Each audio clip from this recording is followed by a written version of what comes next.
Yeah. I'd be lying if I said I wasn't scared of coming back here. Still, I felt it was something I had to do. As I was saying before, I want to see for myself the things that I never could in the past. I'd be overjoyed if the people here could find it in their hearts to forgive me. But they're more likely to unleash a tirade of vitriol against me, which, of course, I completely understand and accept. Yeah, I can tell people are watching me.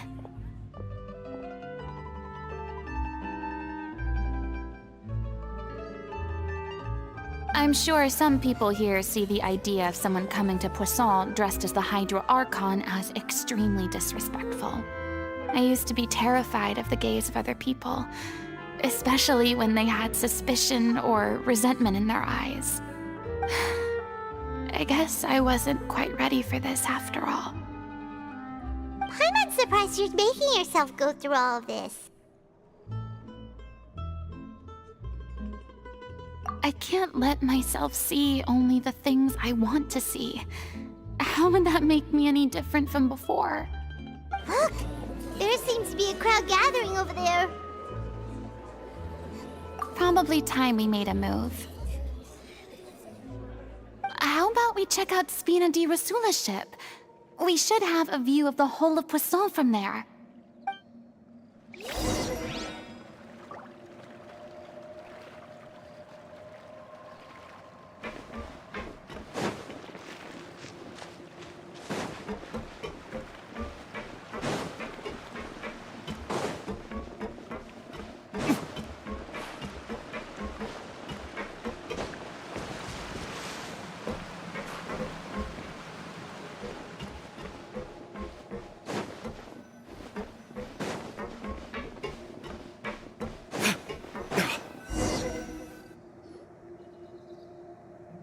I'm sorry. You probably just wanted a relaxing stroll, and here I am dumping all this heavy stuff on you. We don't mind. It's actually refreshing to see a different side of you. Great. Well, I appreciate your company, so please don't disappear just yet. I don't know whether you can tell, but the years of suffering and loneliness aren't the only reason I have a hard time facing up to who I used to be. As I stand here by the ship, I can't get the images of the rising water out of my mind. One after another, people were taken by the water.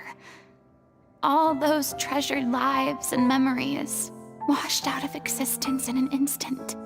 They thought their god would protect them. They had absolute faith that when disaster struck, a divine power would save them from harm.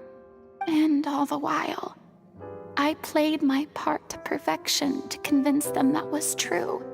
But then the floodwaters finally came, and the Hydro Archon did nothing. You shouldn't look at it like that. You're only doing your duty. I've had to go through so many moments like that for the sake of protecting the truth. As time went on, it got harder and harder to bear, and I became more lonely and isolated.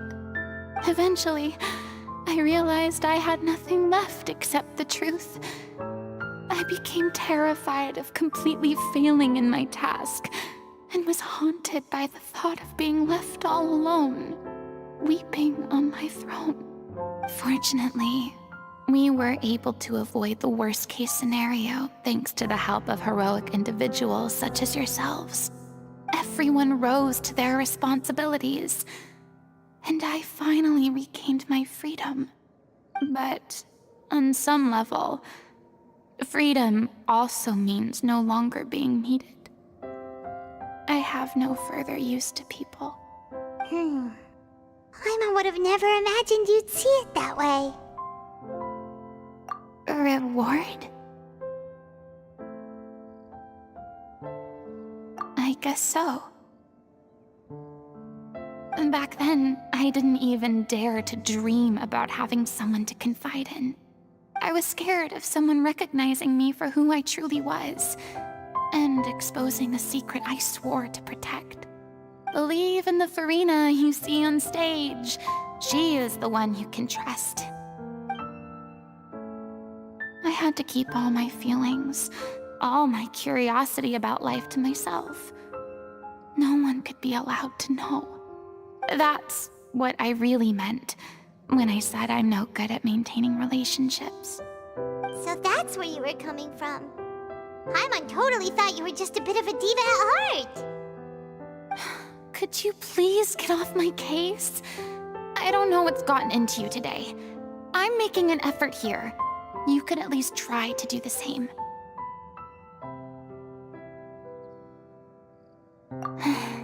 I do. I once had nothing but the truth, and now I'm finally free to live my own life again. And even though I have no idea where I'm going right now, at least the choice is in my hands. All right, it's about time to head back. Paulo should have finished the ending by now. Sure. Okay, let's head back and check it out.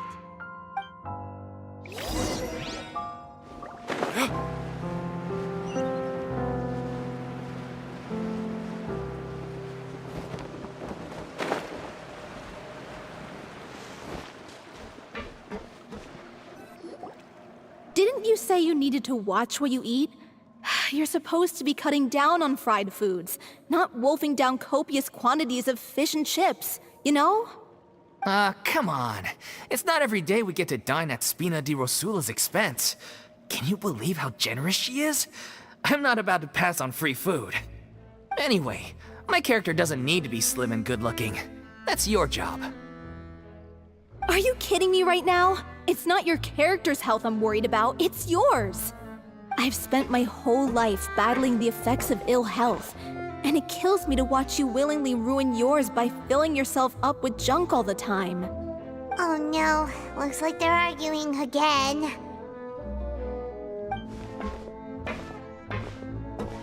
We're back! Could you maybe put your differences aside for a moment? Ah, you're back. We've been enjoying Spina di Rosula's VIP treatment in your stead. Paulo's nearly done. We shouldn't have to wait too much longer. Great! So you were discussing your characters, right? We heard she's playing the Oceanid who turns into a human girl. What about you? Me? I'm an Oceanid too.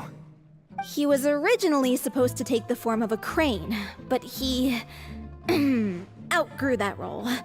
Well, the costume at least. So now he's playing the boar instead. Sorry. The boar's not a bad character, actually.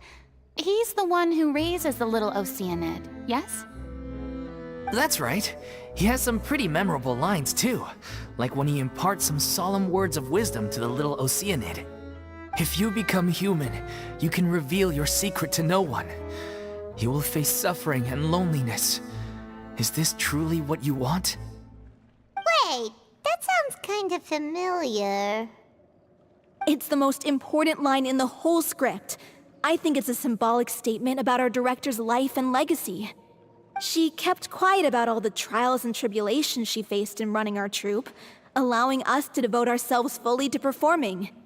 It was only after she was gone that we realized how tough her job really was. You mentioned earlier that the troupe is like your home. Yeah. I was born with an incurable illness, and once my family found out it couldn't be treated, they decided they didn't want me anymore. I spent some years taking whatever work I could find and trying to manage my illness with various medicines. But whenever I had a bad flare-up, I'd be lying in an alleyway for days at a time. It was like that until the director found me one day. She told me I had a great voice and asked if I was interested in studying singing from her. I said yes. She took me under her wing, taught me to both sing and act, helped me find Mora for my meds, took care of me when my condition decided to flare up. I know it was all a huge burden on her. She sounds like a really incredible person. She really was. She gave everything she had to her troupe and the people in it. All of us were so proud to call her our director. I was a lost child too when she found me. As the child of a murderer, my parents weren't around when I was little, so I got sent to an orphanage. The other kids were always picking fights with me. They'd say things like, "Come on, you must be pretty tough if you're the son of a murderer." It was just to taunt me, though. I was an easy target, and they knew it. One day, I got beaten up so bad that I just couldn't take it anymore, so I ran away. I lost all faith in humanity by that point. Thought the whole world was out to get me. Let me guess. Fortunately, the next person you ran into was the director. Yeah, for the first time in my life, I was somewhere I felt safe. And I promised myself I'd stay here until the day the group parted ways. The day you hoped would never come. How times change. Oh, you're finally done? Get your butt over here. There's someone I need to introduce you to. This is our new artistic consultant, Miss Farina. Farina? The Farina? Oh my god, how did you manage to wrangle that? Please, the honor is all mine. I was profoundly moved to hear about your troupe and your wonderful director. I just wanted to do something to help. Same here. Even so, this is just... Oh, wow. I'm sorry. I'll try to calm down. Now, where was I? Ah, yes, the script, of course. Let me give you a rundown of how the story unfolds in my version of the script. I'm sure you're already familiar with the beginning of the story. A little Oceanid decides she wants to become a human, against the wishes of her family. She finds love and friendship in the bustling city. But then, disaster strikes. The people start to notice that all the fresh water in the surrounding area is slowly disappearing. The soil is becoming arid, plants and flowers are withering, and the people begin to panic. The little Oceanid, Cleo, and her lover decide to do something about it and investigate the truth of the matter together. In the end, they discover that all the waste and pollution created by humans over the years has caused the fresh water to flee the land, as if driven by a consciousness of its own. Consciousness? You mean the water is sentient? Water as a conscious entity. There's actually quite a few stories that explore this theme. Since the little Oceanid is a water spirit, she immediately understands how the water is feeling. She then tells her lover about her true identity, as well as the truth behind the crisis. Her lover accepts her for who she is, and works with her to find a way to bring the water back. However, unbeknownst to them, there were some people eavesdropping when she revealed her secret. The little Oceanid is accused of being directly responsible for driving the water away, and faces the greatest dilemma of her life. And then? In the end, she makes the brave decision to sacrifice herself to save her lover, and the rest of humanity. Huh? But didn't they all treat Cleo like a villain? Why would she want to save them after that? Well, she mainly wanted to save her lover, plus everyone who'd stood up for her. Through her love for her human partner, she was able to find an even greater love, one that extended to all of humanity. Surely the biggest strength of Cleo's character. There's actually something else that bothers me. You know the protagonist is supposed to represent the director, right? And she never had the chance to become a hero in our world. If we're serious about dedicating this show to her memory, we should make the ending as true to life as possible. What about if the little Oceanid is hounded to death by people who hate her, her lover makes sure her secret never gets out, and humanity continues down the path to extinction? That sounds like too cruel of an ending to me. And perhaps a little irresponsible to present to the audience. That ending would be a perfect mirror to Director Aureli's death, both arbitrary and meaningless. On the day when she went missing, Director Aureli had instructed us all, somewhat out of the blue, to leave the court of Fontaine and wait for her outside the city. We waited and waited at the rendezvous point, but she never came. By the time we returned to the city, she disappeared without a trace. We looked for her. The Gardamex looked for her, but she was nowhere to be found. Increasingly, all the signs seemed to point to her being the latest victim in the serial disappearances case. The director was the kindest soul in the world, yet she was senselessly sacrificed for the sake of a so-called experiment by someone who had nothing to do with her at all. But doesn't the way she suddenly told you to leave the city suggest that maybe she had some sense of what was about to happen? It almost seems as if she was moving you to safety. I've been trying to follow up on that ever since, but all my efforts so far have turned up nothing. Villemont might know something, but he won't open up to me. Villemont? The one who's playing the role of the villain? Yeah. He's been overwhelmed by grief. I think the director's death hit him hardest of all. Grief? Guilt, more like. Also, I have a hard time imagining that anyone took it harder than me. Because, well, speaking of the play being true to life, I was deeply, madly in love with O'Reilly. What? You kept that one quiet. It's time to be up with you all. No more keeping secrets from each other. We'll never be able to agree on the ending if we can't be honest about how we feel. I did tell her how I felt once, but she turned me down pretty much straight away. She said that we were all like brothers and sisters to her, and she never considered us as potential romantic partners. Not that it came as a shock or anything. It was what I was expecting to hear. So I told her I'd always be there for the troupe, and I'd always be there for her. I said, maybe one day in the future, when everyone's settled into their own lives and on the up and up, and managing the troupe no longer required her constant attention, well, maybe then she could reconsider what she really wanted in her life. And now, that day will never come. Paulo. So if I'm the one writing this ending, then I'm gonna make sure it does right by O'Reilly.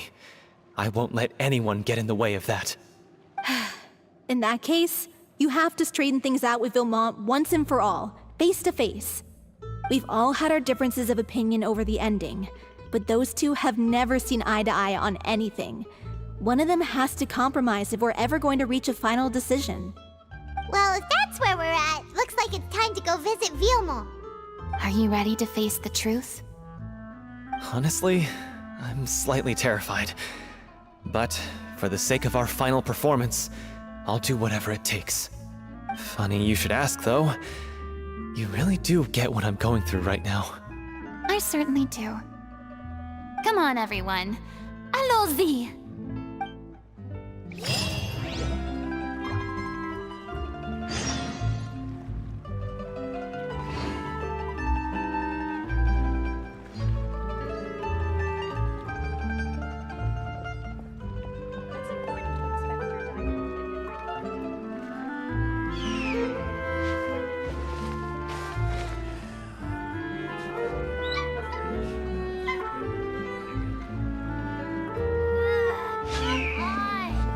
What should I do today?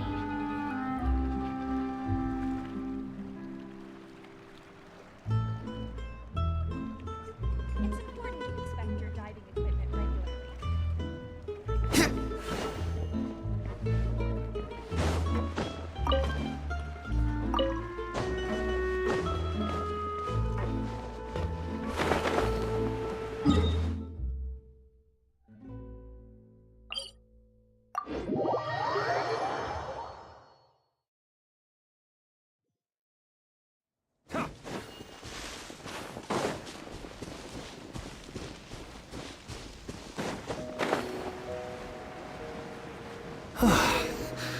This is tough going.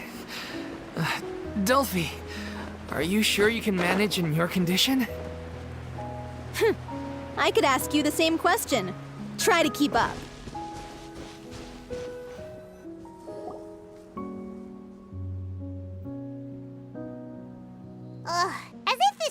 wasn't tough enough already without a roadblock. Don't worry. We should all be fine with the traveler here. We don't need to take a detour.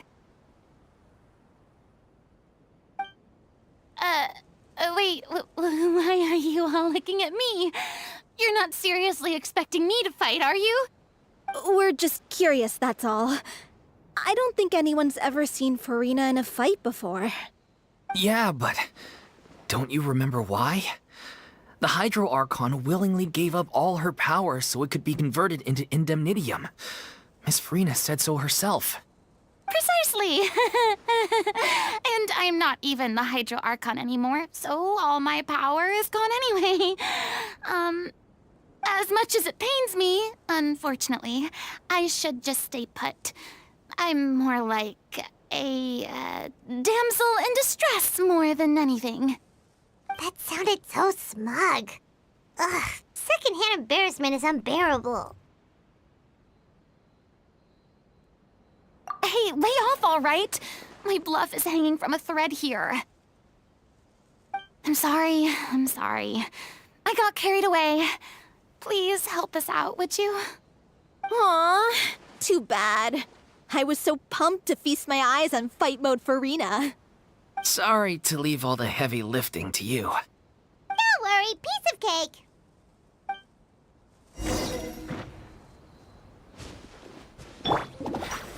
Stabilize!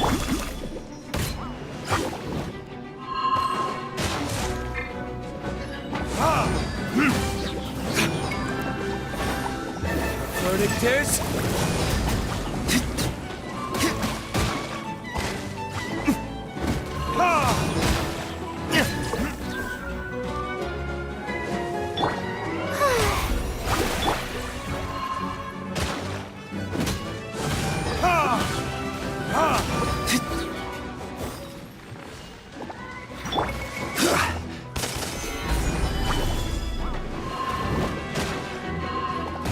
This is order.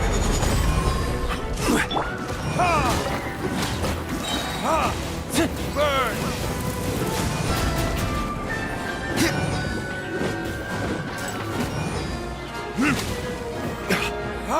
Bravo! Good show! You certainly live up to your reputation. Yeah, thank you. Anyway, the path is cleared now, so onwards and upwards.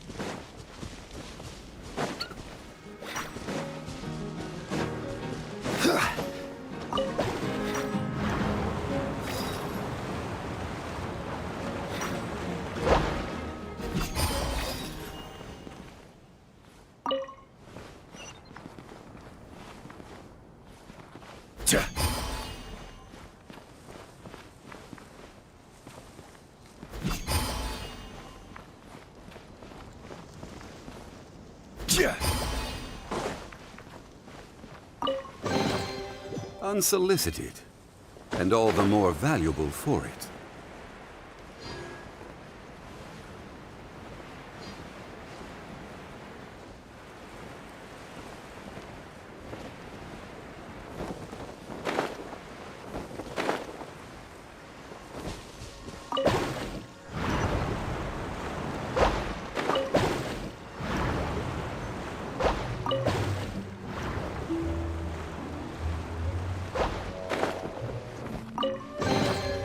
Unsolicited, and all the more valuable for it.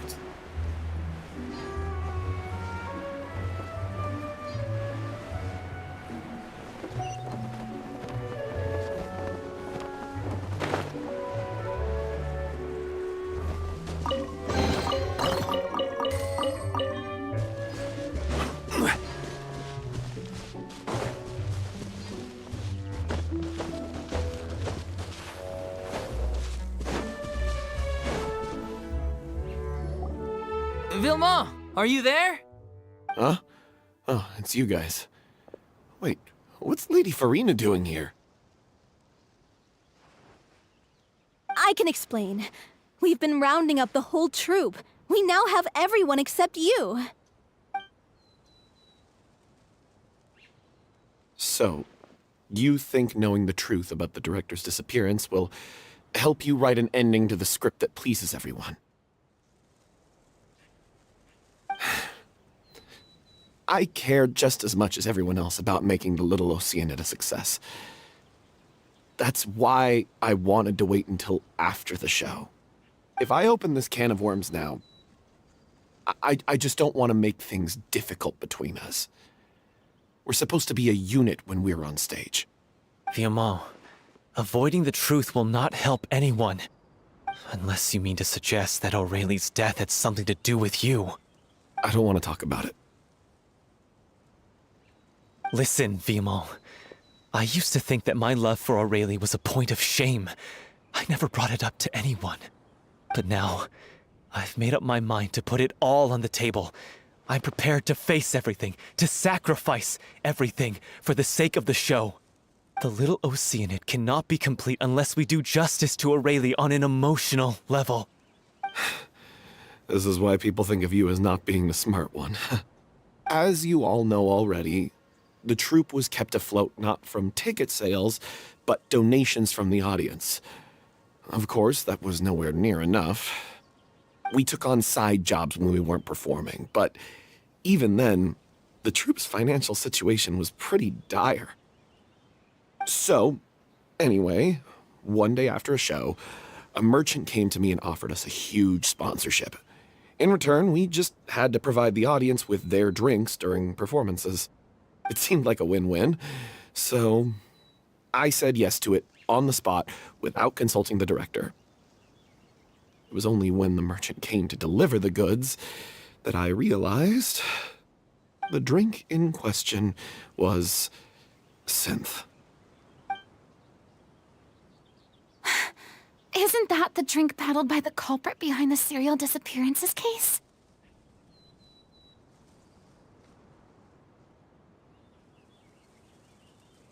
I freaked out when I saw the boxes. And I told the director everything right away. She was completely shocked as well.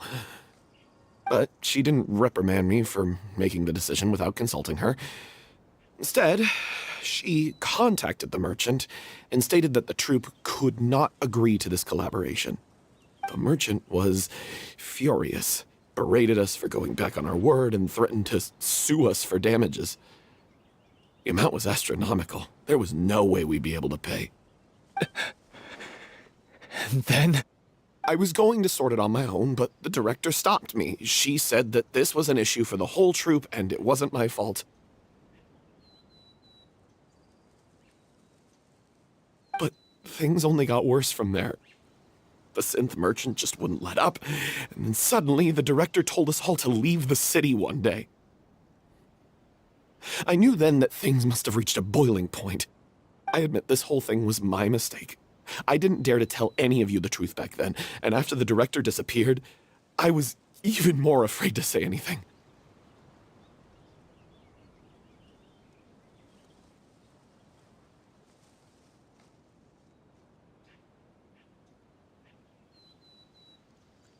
Yeah, I got Aurelie killed. There, I said it. Happy now? Hey, don't say that. You traitor! You knew Aurelie was in danger. Why in God's name didn't you tell us? What do you mean, you were afraid? This was a life and death situation. We could have saved her! How could you be so stupid? Please, try not to get too worked up. Yeah, listen to him. You need to stay calm. Stay calm? How can I stay calm? This guy got Aurelie murdered! She was the love of my life! And he has the gall to try and high-road us, claiming that he kept his mouth shut for the sake of the show! How about taking some responsibility for what he's done? All I can say is I'm sorry. Truly. I wanted to apologize to everyone in the troupe, but that won't bring back the director. What good is my apology now? I'm just a coward who made an awful, terrible mistake that I can never take back. Beat me up if you want. Kill me if you prefer. It's what I deserve. End my life. So I can meet the director and apologize to her in person. Get out of my sight! Go! Get lost! I don't ever want to see your face again! That's enough! You've screamed and shouted at each other for long enough. Now pipe down, both of you! Can you stop conflating the show on stage with your real-life relationships in the troupe? You keep saying that you want to use this final performance to pay tribute to your director and celebrate her life. How can you do that if you're just using it as an excuse to vent your own emotions? You're right. I'm sorry. The lead role is the focal point of the audience's attention. And you're all used to seeing the director as the heart of the troupe.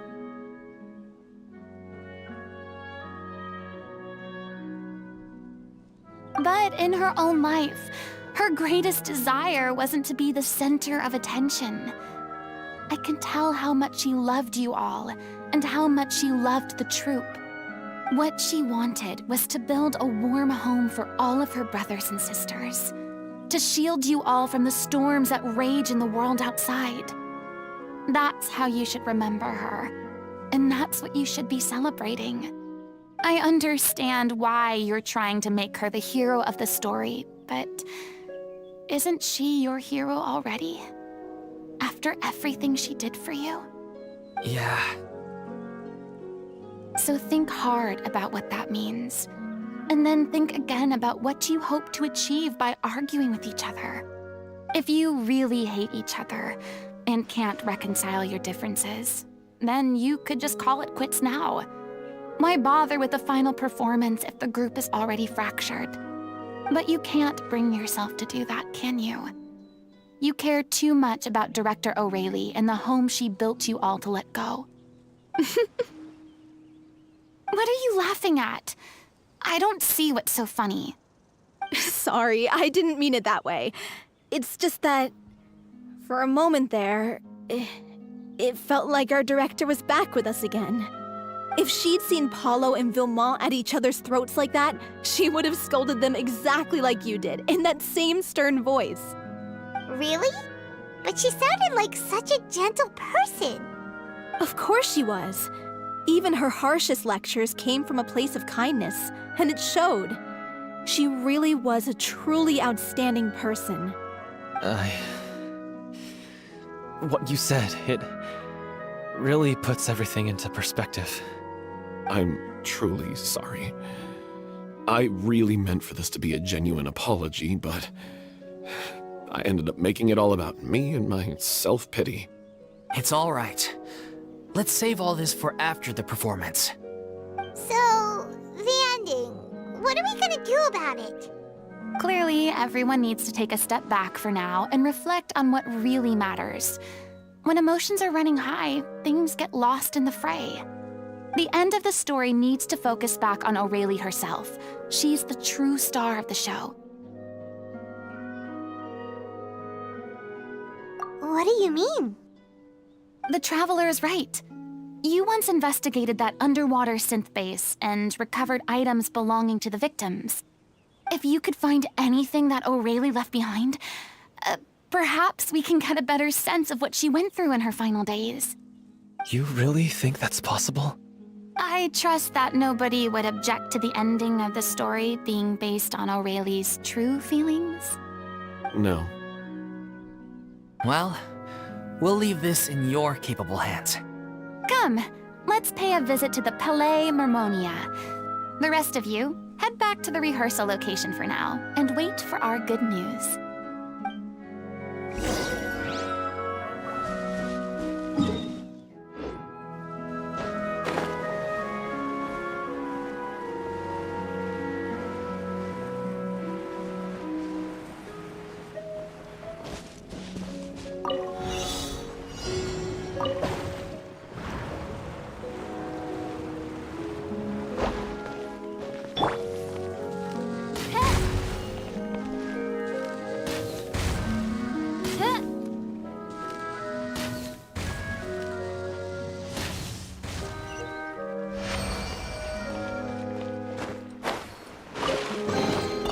What trinkets lie veiled within this desolate plain?